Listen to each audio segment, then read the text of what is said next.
Max says, if you noticed a lady in a bar club giving you choosing signals, but she's with a pretty large group of men and women, what's the best way to muscle in and sit with them in order to pull the lady? I think you were doing this in Novi Sad, weren't you, Michael?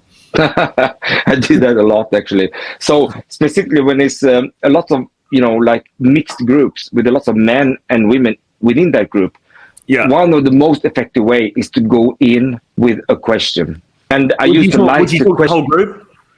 Yeah, for sure. Okay. And that also depends on the situation. If there is a big group and she will sit on the edge, you can actually go and talk with her, just her. That's also possible. But if you have to engage the whole group, one of the most things, let's say there's a group of 2 girls and 2 men, for example, or let's say 3 men and 4 girls. Many times it's very hard to not interact with the whole group if you want to approach them sitting down at the bar. You have to engage everyone. And you're doing it easiest by being curious about their opinion about something. Okay. I will not, and it's a little bit different from the opinion openers that we had before. You're going to go there with a genuine opinion, and most of the time I'm going to use it when it comes to the place we are in. So that's one of the easiest way to get in. But in order to be able to have that conversational strength while you're doing it, you need to be able to listen, actively listen, and use a certain reflective listening skills in order to make something happen, for sure. So you might go up to the group and say, "Hey guys, listen, I'm curious. What do you guys think of the venue tonight? Or what do you think of the music that they're playing in the venue?" Like, would it be something like that? Yeah, or like, excuse me, guys, and specifically if you, because we were tourists in Novi Sad, but you have to be like very relevant to your own situation. So, for example, like, "Hey guys, I have a quick question. Do you think that this is the best place in town, or do you prefer someone else?" That is something I would go with. And as soon as you say something, you go directly to like, okay, but what makes that particular place better than here? If there be something that you like about this place, that you like this place better than over there, what would that be? And then you start bowling around with this one. But it has to come from a perspective of curiosity. So that's what I emphasize a lot, is that the whole interaction with women from the approach, start with the approach to engage a conversation with her, have to be from the base of curiosity. The power of curiosity is where the whole foundation is laying on.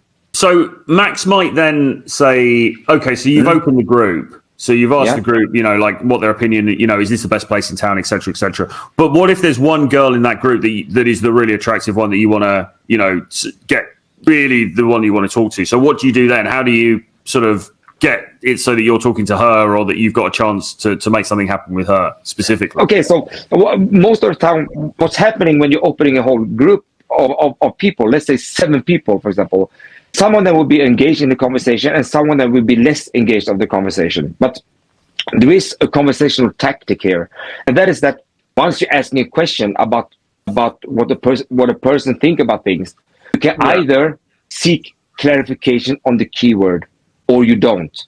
So, for example, if I ask you, Troy, what do you think about Warsaw? And you say that, "I like Warsaw, it's nice." If I don't want to continue with the conversation with you, I would say, "Okay, cool. And how about you?"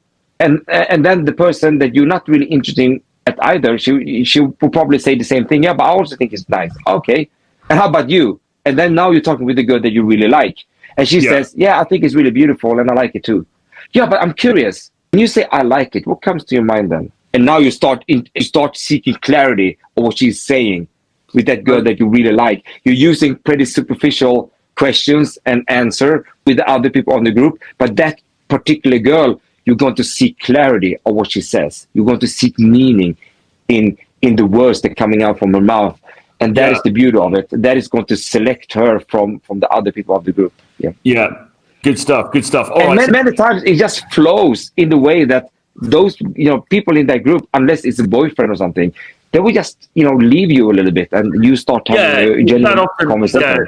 That often happens, because they can see that you're everyone's there to socialize. Once the group's opened and the group is, you've sort of been accepted into the group in a sense, then you're talking to one particular woman in that group, they're just like, "Yeah, cool, whatever, we're here to socialize, fine." So they'll probably let you just continue with that.